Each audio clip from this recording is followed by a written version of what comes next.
What the? In the spotlight. What the hell is that? Well, that's how you hunt down here. You don't have one of those, you're not real. You're not That's gonna get after that's it. the Texas spot and stock Ford truck, isn't That's it? it. That's the one. That is exactly what that is.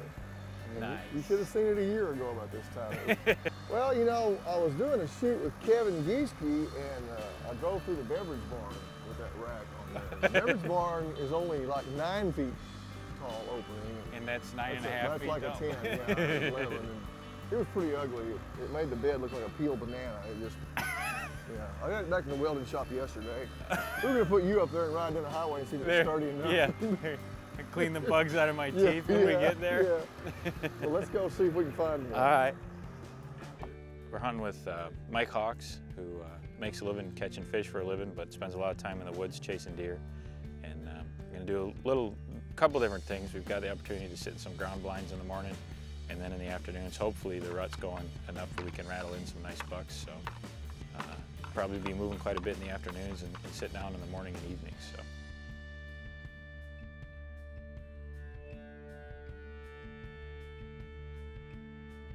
I came in at night, got into camp late, went to sleep, woke up, drove to our blind in the morning in the dark, and sat down, and I just watched the sun come up on an environment that's completely foreign to anything I've ever known. So it was kind of exciting just to see and watch the sun come up and start showing all the mesquite trees and a little pond that we were sitting on, or as they call them in Texas, tanks. You know, watched a bunch of ducks sit in there and fly around and swim around, and then all of a sudden I think we had 2 bucks show up. One was pretty old, probably 6-7-year-old deer. You could tell by the way that he had some loose skin hanging below his jaw, and then another younger one, and a whole bunch of does, and then a couple spikes that were really running the does around quite a bit. But we didn't see any deer that we felt were quality of a trophy, especially since our first morning, so we just sat there, enjoyed the scenery for a while, and when they left, we moved on to rattling deer in the afternoons.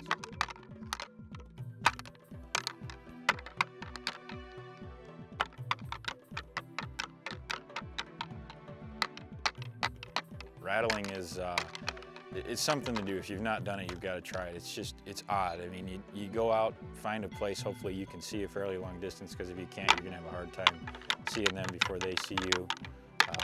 Rattle the horns a couple times, make some noise, with, drag your feet around, sound like a fight.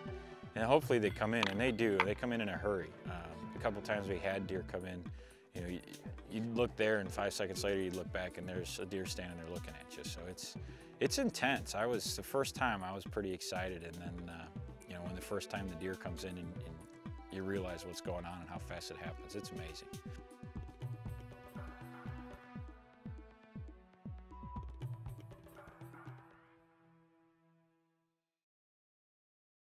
That evening we went back, sat in some tripod stands up off the ground, and I think we got in the stand, got set, 5 minutes later we had deer in front of us.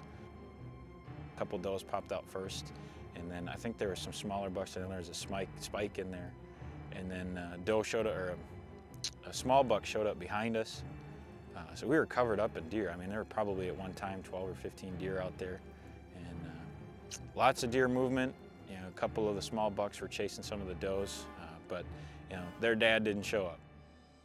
I have to admit, by now I was getting a little antsy. We'd seen some nice deer that I think if Mike wasn't with me to talk me off the ledge, I probably would have pulled the trigger on a couple of them. But I had faith. He's been out there, done a lot of scouting, and they put the time in before I got here, so I believed in him.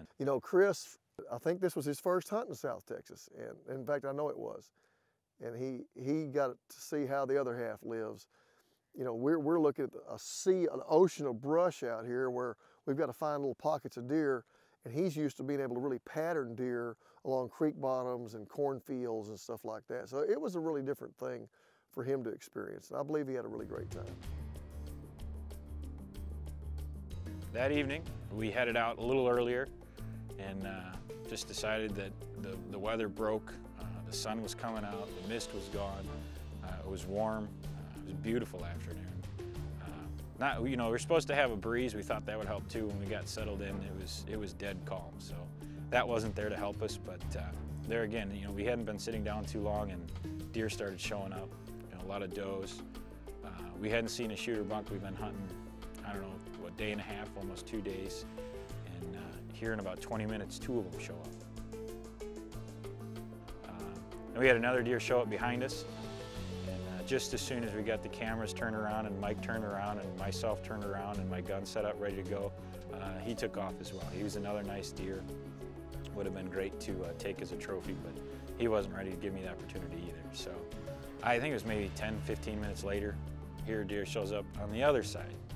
And Mike takes a good look at him, says, oh, he's a shooter, let's do it, let's take him. And I got a good look at him, he's a great looking deer. And so there again, we got the camera turned around, we got myself turned around, Mike got situated, and I got situated. And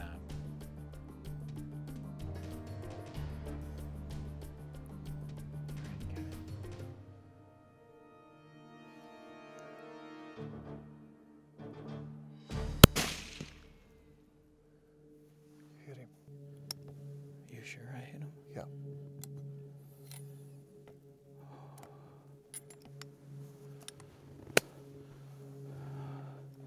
The 300 Win Mag put him down. I think he ran 50 yards, and he was down. Down through this corridor. There's a dig out. I think he's dead. Oh yeah. Great shot. Great shot, buddy. Excellent. You want to know something? What's that? First deer I ever killed.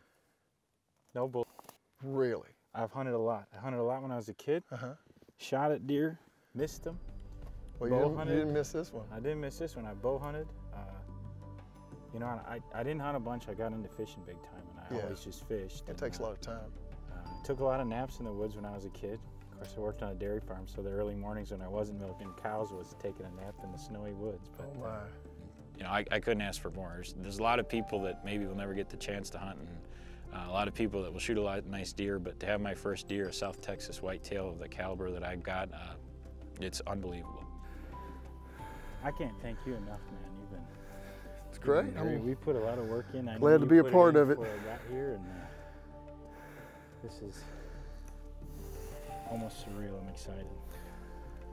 Well, that's the way it's supposed to work. Yeah.